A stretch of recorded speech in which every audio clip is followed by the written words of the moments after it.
বেতাজ বাদশাকে। শেখ শাহজাহান 5ই জানুয়ারি থেকে এখনো অধরা, এখনো গ্রেফতার করতে পারেনি পুলিশ। আর শেখ শাহজাহানের বাড়ির সামনে সিসি ক্যামেরা বসানোর নির্দেশ বিচারপতির। শেখ শাহজাহানের বাড়ির সামনে সিসি ক্যামেরা বসানোর নির্দেশ, শুধু তাই নয়, তদন্তের প্রয়োজনে ইডি আবার শেখ শাহজাহানের বাড়িতে শাহজাহানের বাড়িতে যেতে পারে, প্রয়োজনে আবার নথি বাজেয়াপ্ত করুক ইডি। রাজ্য পুলিশকে যথাযথ নিরাপত্তার পরামর্শ হাইকোর্টের। রাজ্যকে তদন্তে অগ্রগতি জানানোর নির্দেশ।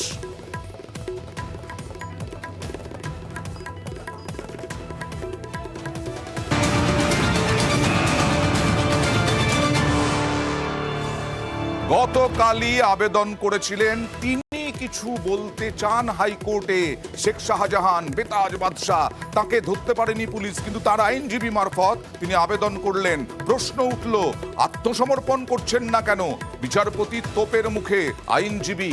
তারপরে আজকেই সেই আবেদন প্রত্যাহার করে নিলেন শেখ শাহজাহান। সন্দেশখালির ঘটনার পর তিনি তো এখনো নিখোঁজ। আত্মসমর্পণ করছেন না কেন প্রশ্ন ছিল আদালতের। তারপর আজ প্রশ্ন উঠছে, চাপে পড়েই, ভয় পেয়েই, বিপদ বুঝেই তিনি কি আবেদন প্রত্যাহার করলেন?